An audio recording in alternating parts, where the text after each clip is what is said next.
지저스 이 출애굽기에 대한 강의를 잠깐 하도록 하겠습니다. 시간이 얼마 안 남아서 좀 짧게 해야 되겠습니다. 여러분, 우리가 출애굽기라고 하면 애굽을 나간다라는 그런 이야기죠.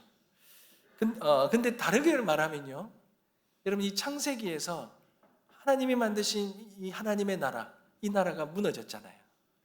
이 무너진 이 하나님의 나라를 다시 세우시는 이야기가 이 출애굽기 이야기라는 거예요. 여러분, 하나님은 아브라함에게 약속하신 큰 민족을 이제 애굽에서 이루셨어요. 그리고 그 백성을 이 애굽의 종살이에서 건져내시고 이제 시내산에서 언약을 맺으시고 그리고 성막을 통해 하나님께서 그들을 가운데 거하시거든요. 그 이야기가 이 출애굽기의 이야기라는 겁니다. 그래서 오늘 이 출애굽기는 다시 이 창세기에서 하나님께서 세우고자 했던 이 하나님의 나라, 하나님이 왕이 되시고 이스라엘이 백성이 되고 율법은 하나님의 나라의 질서가 되죠. 그리고 성막은 하나님의 그 백성 가운데 거하시는 처소가 되는데 이 모든 것들을 하나님이 새로 세우신다는 그런 이야기가 출애굽기 이야기라는 겁니다. 사랑하는 성도 여러분, 우리가 출애굽기를 읽을 때에 보통 이런 생각을 합니다. 이스라엘 백성이 애굽에서 탈출한 이야기다 이렇게 생각하죠. 맞습니다. 근데 더 정확하게 말하면 이걸로는 좀 부족합니다. 나가는 이야기가 아니라 사실은요, 어디로 가는 이야기인데 더 중요한 거는 어디로 들어가느냐, 어디로 가느냐, 이게 중요한 거죠. 여러분, 이스라엘이 애굽에서 나왔잖아요. 근데 하나님은 그들을 그냥 광야로 내보내신 것이 아니라 하나님께서 부르셨어요. PPT 한번 띄워주실래요? 두 번째 PPT 한번 띄워주실래요? 예.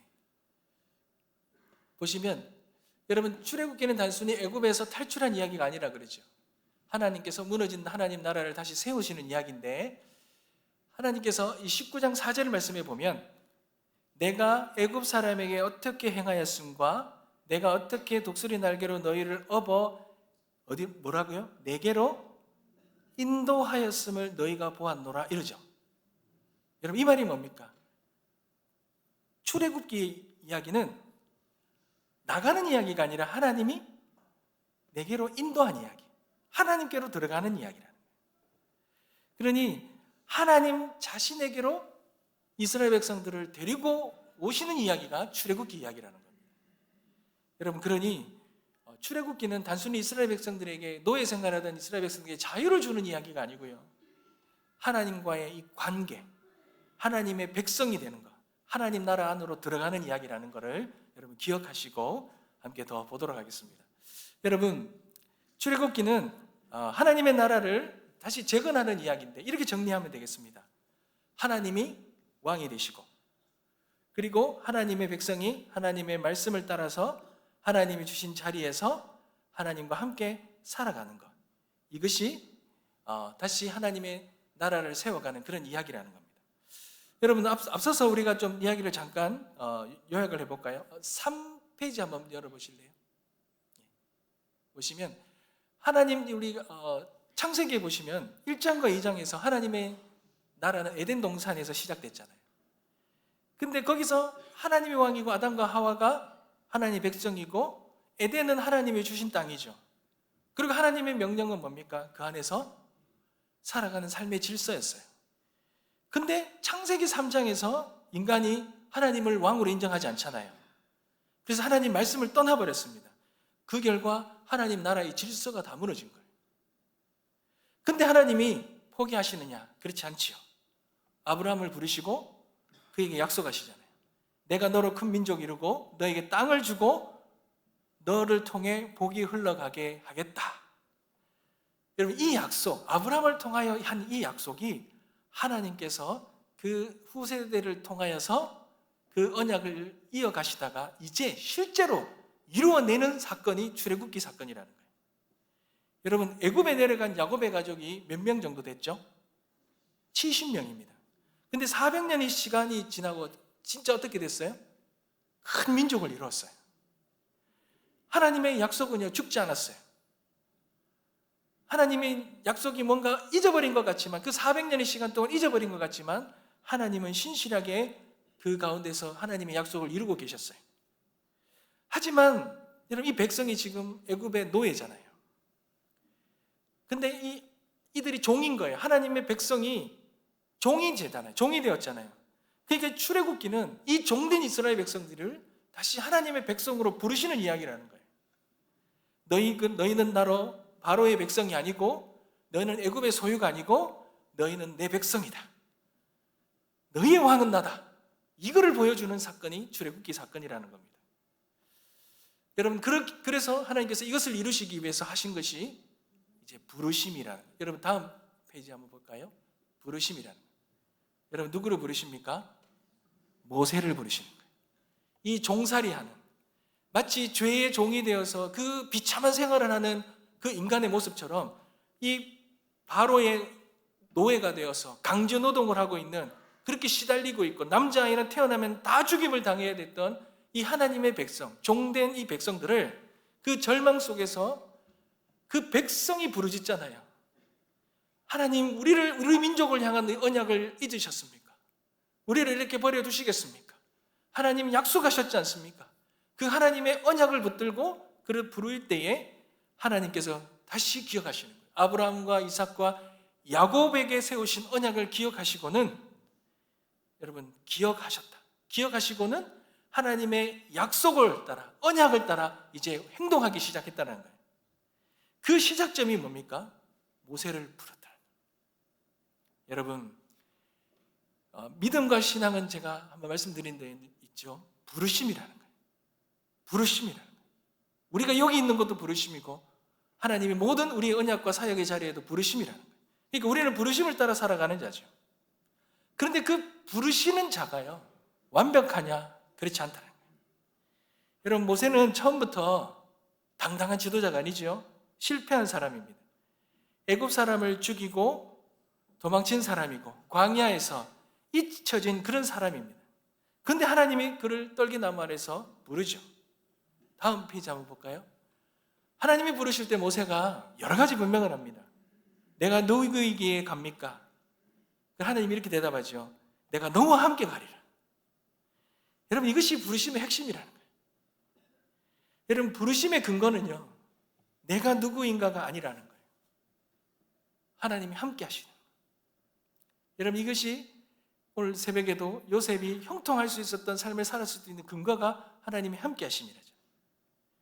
여러분, 하나님은 우리가 완벽하고 온전해서 부른 게 아니라는 거예요. 그러니 우리가 하나님 앞에서 우리의 어떤 신앙의 경륜이나 이런 거 자랑할, 전혀 그게 안 돼요. 하나님이 우리를 부르신 건요, 부족함을 알면서 불렀어요.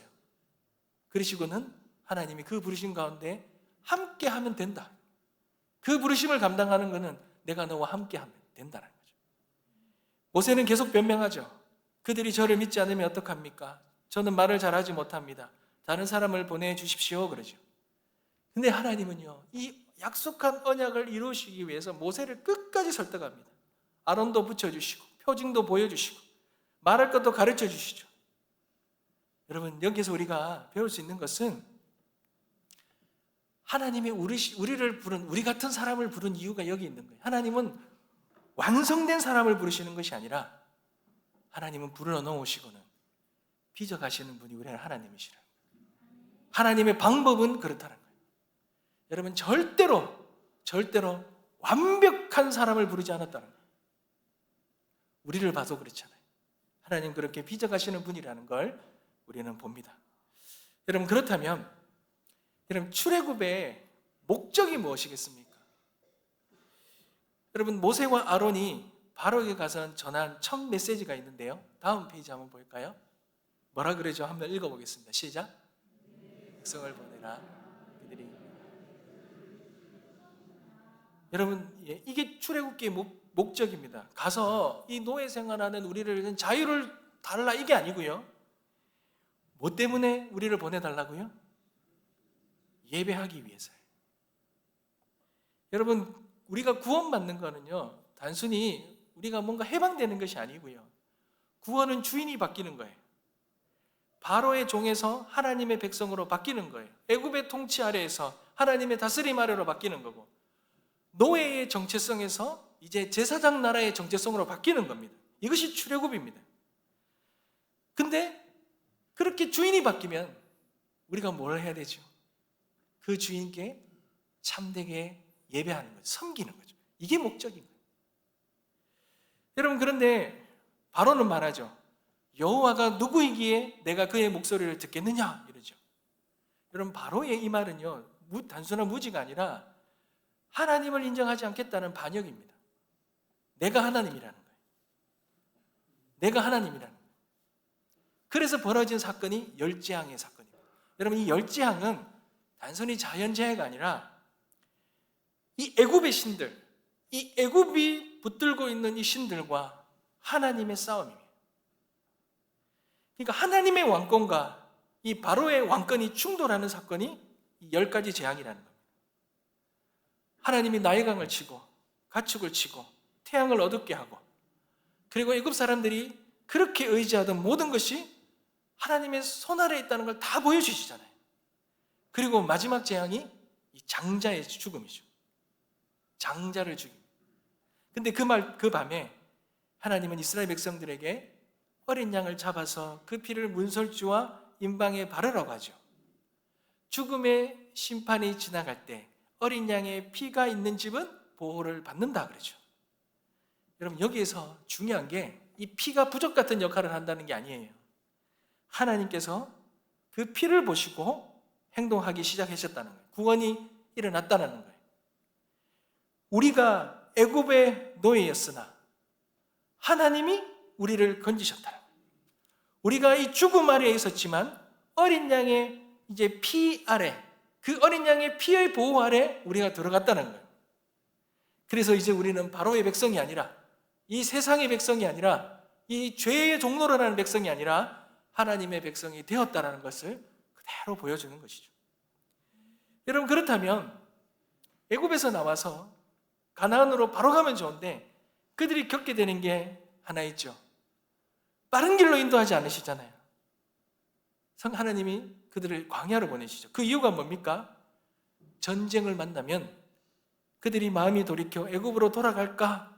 그 걱정 때문에 빠른 길이 아니라 필요한 길을 택합니다. 이스라엘 백성들, 하나님의 백성에게 필요한 길을 택하게 하시죠. 몸은 나왔는데 마음은 아직 애굽에 있잖아요. 자유인이 되었는데 종의 습관이 남아있는 거예요. 하나님의 능력은 봤는데 하나님을 신뢰하는 법이 아직 배우지 못한 거예요. 그래서 하나님이 그들을 어디로 인도하십니까? 광야로 인도하시는 거예요. 여러분, 우리가 구원을 받았잖아요. 구원을 받았는데 왜 하나님이 바로 가나안으로 안 보내시고 왜 광야로 보내시냐는 거예요. 이게 그대로 우리에게 말하는 메시지인 거예요. 우리는 몸 구원받았죠. 하나님의 능력도 경험했고 우리는 진짜 온전한 자유함을 누렸는데, 그렇지만 여전히 우리의 죄의 습성은 남아있고 이 육신의 장막을 입고 있고 하나님을 신뢰하는 법을 모르죠. 구원받은 자로서의 온전한 모습이 없는 거예요. 그래서 하나님이 우리의 삶 속에 광야의 시간을 허락하신다는 거예요. 하나님은 그렇게 그들을 광야로 인도하십니다. 9페이지 다음 한번 볼까요? 보시면 홍해 앞에서 그들이 두려워하죠. 그래서 하나님이 바다를 가르십니다. 먹을 것이 없다고 불평합니다. 하나님 만나와 메추라기를 주시죠. 마실 물이 없다고 원망합니다. 그래서 하나님이 반석에서 물을 내시잖아요. 아말렉이 공격합니다. 하나님이 승리를 주십니다. 겉으로 보면 광야는 불편한 장소죠. 얼마나 힘듭니까? 그런데 영적으로 보면 광야는요, 하나님 나라의 백성답게 훈련받는 광야 학교라는 겁니다. 광야에서 하나님 이스라엘 백성들에게 묻고 계시는 거예요. 너희들 무엇으로 사느냐? 떡으로만 사느냐? 아니다라는 거예요. 내 입에서 나오는 말씀으로 살아야 되는데 정말 그렇게 살고 있느냐? 구원받은 사람은 이제 옛날에 죄된 종로로 타던 그 삶이 아니라 이제 나의 백성, 하나님 나라의 백성답게 살아야 되는데 너희가 정말 그렇게 살아가고 있느냐? 그러니 이 광야의 시간은 여러분 절대로 낭비하는 시간이 아니라 하나님 나라의 백성으로서 합당하게 훈련받는 그런 시간이라는 걸 여러분 잊지 마시기 바랍니다. 여러분, 그리고 또 하나 더 우리가 봐야 될 것이 하나님께서 그렇게 광야로 인도하신 다음에 데리고 가는 것이 어디냐면 이제 시내산입니다. 다음 페이지 한번 볼까요? 여러분, 시내산에 애굽을 떠난 지 석 달 만에 도착합니다. 거기서 하나님이 이스라엘 백성들과 다시 언약을 맺으셔요. 그것이 19장 5절과 6절인데 제가 읽어드리겠습니다. 너희가 내 말을 잘 듣고 내 언약을 지키면 너희는 모든 민족 중에서 내 소유가 되겠고 너희가 내게 대하여 제사장 나라가 되며 거룩한 백성이 되리라. 이렇게 말하죠. 이게 바로 하나님 나라의 우리의 이 정체성입니다. 이스라엘은 하나님의 소유가 되고 제사장의 나라가 되고 거룩한 백성이 된다는 거예요. 여러분, 하나님의 소유라는 것은 하나님께 속했다는 뜻이죠. 제사장이라는 말은 세상 가운데서 하나님을 드러내는 백성이 된다는 겁니다. 거룩한 백성이라는 말은 세상과 구별되어서 하나님께 속한 방식으로 살아가는 백성이라는 그런 뜻이 있습니다. 그러니 우리를 하나님께서 구원해 주시고는 그게 끝난 게 아니에요. 이제 우리가 구원받았기 때문에 잘 먹고 잘 살았으면 된다, 이게 되는 게 아니에요. 그런 것이 아닌 거예요. 우리에게는 하나님이 거룩한 언약을 맺으시는 이런 삶을 살아가야 돼요. 하나님께 속해서 제사장의 나라로 하나님의 나라를 드러내고 구별되어서 정말 하나님께 속한 백성답게 그렇게 살아가는, 빛과 소금의 역할을 감당하며 살아가는 그런 백성답게 살아가는 그런 우리에게 부르심의 목적이 있다는 것입니다. 그런데 여러분, 여기서 아주 중요한 은혜가 되는 것이 있다면요, 제가 구원을, 신앙을 생활하는데 중요한 게 뭐라고 그랬죠? 순서가 너무 중요합니다. 다음 페이지 한번 볼까요? 여러분, 순서를 잘 보면 여러분, 이스라엘이 출애굽 구원이 먼저입니까? 언약을 주신 것이 먼저입니까? 이스라엘 백성들이 애굽에서 종살이 할 때 실력이 좋고 말씀대로 잘 살고 온전하고 합당해서 구원해 줬습니까? 아니면은 그들이 구원받았죠. 그리고 율법이 언제 주어집니까? 지금 시내산에서 주어지는 거예요. 하나님이 우리를 먼저 구원해 주셨죠. 그 다음에 율법을 주셨다는 거예요. 그러니 율법은 구원을 받기 위한 조건이 아니라는 겁니다.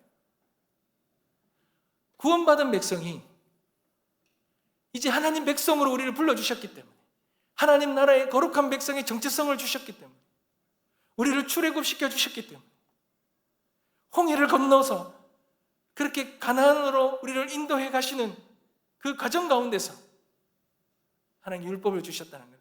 하나님 백성답게 살아가야 된다는 거예요. 받은 은혜가 너무 감사해서 백성답게 살아가야 된다는 거예요. 여러분, 제가 지난번에 하나님의 교회에서 안식일을 지켜야 된다 이렇게 그런 종이를 또 받고 했다는 말씀을 드렸죠. 그래서 제가 좀 고민을 하다가 저도 조그마한 책을 하나 만들었어요.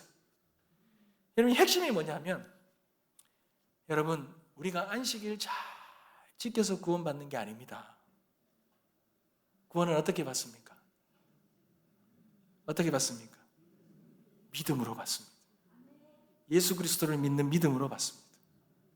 여러분, 구약의 안식은요, 이 신약 시대에 예수 그리스도를 비추는 그림자예요. 여러분, 안식의 주인이 누구십니까? 예수 그리스도시죠. 우리의 진정한 안식을 누가 성취하셨습니까? 예수 그리스도시죠. 언제 성취하셨습니까? 십자가에 죽으시고 부활하신 날, 안식 후 첫날에 제자들과 초대교인들이 안식 후 첫날에 모여서 함께 떡을 떼고 함께 나누며 그렇게 함께 기도하고 했던 이유가 바로 그거예요. 이 안식의 주인된, 진정한 안식을 주신, 이 안식의 성취를 하신 예수 그리스도를 믿는 믿음으로 구원을 얻기에 우리가 그 거룩한 주의를 지키는 겁니다. 여러분, 하나님의 교회 분들 만나면 안식일을 잘 지킨다고 구원받는 게 아닙니다. 순서가 너무 중요합니다. 이렇게 말할 수 있어야 돼요. 여러분, 순서가 너무 중요한 것. 보십시오. 구원을 받고 언약이 주어졌어요. 십계명의 시작이 그렇잖아요. 나는 너를 애굽의 땅 종되었던 집에서 인도하여 낸 내 하나님 여호와니라. 하나님이 이렇게 먼저 말씀하시잖아요. 내가 너를 구원했다. 내가 너의 하나님이다. 그러니 너는 내 백성답게 살아야 된다. 율법은 사랑받기 위한 어떤 그 조건이 아니에요. 이미 구원받은 백성이 걸어가야 할 길이라는 거예요. 출애굽기 24장에 그래 언약이 체결되지요. 모세가 언약서를 낭독합니다. 백성은 말합니다. 여호와의 모든 말씀을 우리가 준행하리이다. 그리고 언약의 피가 뿌려지죠. 피는 생명입니다. 언약이 가벼운 약속이 아니라는 거예요. 생명을 걸고 맺는 관계라는 거예요. 그러니 우리가 구원받았는데 구원받았기 때문에 이 주어진 언약 감사해서 지키긴 하는데 대충 지키는 이게 아니에요. 우리가 어떻게 구원받았는지를 아는 자, 이 구원의 은혜를 아는 자는 우리에게 주신 이 하나님의 이 명령, 하나님의 나라에서 아담과 하와가 이 율법을 어겨서 이 나라가 완전히 깨어지는 것처럼 하나님이 우리에게 구원을 주셨는데 이 구원의 은혜가 너무 크고 감사한데 우리와 맺은 이 하나님의 언약을 생명을 다해 우리가 지켜나가야 되는 거예요. 사랑하는 성도 여러분, 피로 세워진 언약이라는 거 여러분 잊지 마시기 바랍니다. 그리고 조금만 더 하겠습니다. 성막은요, 그리고 출애굽에서 너무 중요한 것이 있다면 이 성막입니다. 다음에 페이지 한번 볼까요? 여러분, 성막이라는 것은 하나님이 율법만 주신 게 아니라 성막을 지으라 하셨죠. 성막은 뭡니까? 하나님이 우리 가운데 계시는 처소예요. 하나님과 백성이 만나는 장소라는 겁니다. 그러니까 성막은 두 가지를 보여줍니다. 하나는 하나님이 정말 친밀하시다. 하나님 멀리 계시는 분이 아니고 자기 백성 가운데 거하신다는 것. 그런데 또 하나의 성막의 특징이 뭡니까? 거룩함입니다. 죄인이 함부로 들어가서는 쉽게 살아서 나갈 수 없는 거예요. 거룩함이라는 거예요. 그러니 성막에는 구조가 있잖아요. 다음 한번 볼까요? 성막에는 구조가 있잖아요. 성막들이 있고 번제단이 있고 물두멍이 있고 성소가 있고 지성소가 있습니다.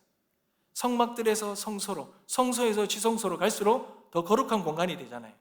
가장 안쪽의 지성소는 하나님의 임재를 상징하는 자리라. 그러니 이걸 가만히 보면요, 하나님이 우리에게 가까이 오셨는데 근데 하나님은 여전히 거룩하신 거예요. 죄인이 하나님께 나아가려면 희생과 정결과 중보가 반드시 필요하다는 거예요.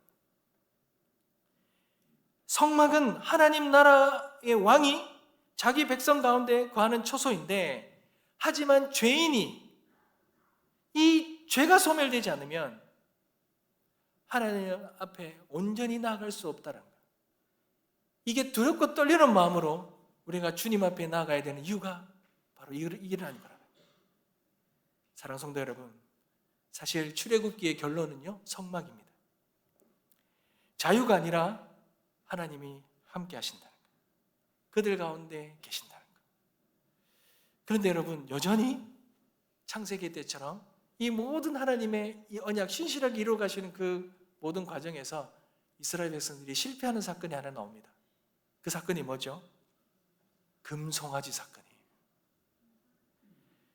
하나님의 이 성막이 완성되기 전에 이 사건이 생긴 거예요. 모세가 시내산에 올라갔는데 내려오지 않으니, 눈에 보이지 않으니 불안합니다. 그래서 그들이 우리를 인도할 신을 만들라 이러죠. 하나님을 신뢰하지 못하고 눈에 보이는 그걸 만들라 그러죠. 여러분, 이거는 단순한 우상 숭배가 아니라 언약이 파괴되는 거예요. 그래서 모세가 내려와서 이 두 돌판 가지고 나왔다가 깨워버리죠. 이게 뭡니까? 하나님과 우리의 사이 언약이 깨어졌다는 걸 의미하는 겁니다. 화가 나서 던진 행동이 아니고요, 이 하나님이 맺으신 이 언약이 깨어졌다는, 계약서가 찢어졌다는 겁니다. 이스라엘이 언약을 깨뜨렸다는 겁니다. 하나님 백성답게 살지 못했다는 겁니다. 그러니 우리가 깨어버린 것도 우리가 깨어버렸다는 거예요. 우리는 그 언약을 지킬 수 있는 실력이 없다는 거예요. 그런데도 은혜가 있는 게 뭡니까? 하나님이 그들을 완전히 버리지 않으신다. 모세의 중보기도가 있고 하나님의 자비가 있고 하나님 다시 언약을 세워서 하나님께서 그들의 이스라엘을 포기하지 아니하고 다시 하나님께서 그들과 함께 하시겠다고. 그래서 출애굽기 후반의 마지막이 성막으로 마무리된다는 거예요. 그들이 실패했는데도 불구하고 하나님이 내가 너희와 함께 하시겠다. 사랑하는 성도 여러분, 이 모든 것이 예수 그리스도로 인해 다 성취되지 않습니까? 참 유월절 어린 양 예수 그리스도이시죠. 그 피와 그 피로 우리가 생명에서 구원을, 죽음에서 구원을 얻고, 예수님이 새 언약의 중보자시잖아요. 자기의 피로 이 잔을 먹고 마실 때마다 내 피로 세우는 새 언약이다. 우리가 깨뜨려 버렸던 이 동물의 피가 아니라, 그래 깨뜨려 버린 이 언약을 동물의 피가 아니라 예수 그리스도의 피로 새로운 언약을 맺으시고, 예수님이 우리 가운데 거하시는, 말씀이 육신을 내서 우리 가운데 거하시는 진정한 성막이 되셔서 성령이 우리 가운데 계셔서 우리와 영원히 함께 하시겠다. 주님이 영원히 함께하는 그 나라, 하나님의 나라를 완성시키겠다. 하나님의 놀라운 위대한 역사가, 이 출애굽기의 역사가 이 신약에 다 이루어지고 있다는 것입니다. 사랑하는 성도 여러분, 말씀을 맺겠습니다. 출애굽기는 이제 읽으실 때마다 그걸 생각하셔야 됩니다. 나는 어디로 가고 있느냐? 하나님이 우리를 죄에서 부르시고, 우리를 하나님의 백성으로 부르시고, 하나님 나라의 삶으로 부르셨다는 것. 그리고 세상 가운데 하나님을 드러내는 제사장의 백성으로 그래 부르셨다는 겁니다. 애굽에서 나오라는 거예요. 죄의 종됨에서 나오라는 겁니다. 그리고 우리는 하나님께로 나아가야 된다. 가나안으로 가야 된다. 그리스도께로 나아가야 된다. 여러분, 이 은혜가 출애굽기를 통하여 저와 여러분의 가운데 항상 거하기를 소망합니다. 우리는 비독하지만 하나님은 우리와 함께 하십니다. 이 성막을 바라보면서, 우리 교회들을 바라보면서 하나님이 그럼에도 불구하고 우리를 사랑하시는 그 놀라운 언약의 사랑을 우리가 깊이 믿고 신뢰하며 나아가는 우리 모두가 되어주시기를 주님의 이름으로 축복합니다. 찬양 드리겠습니다.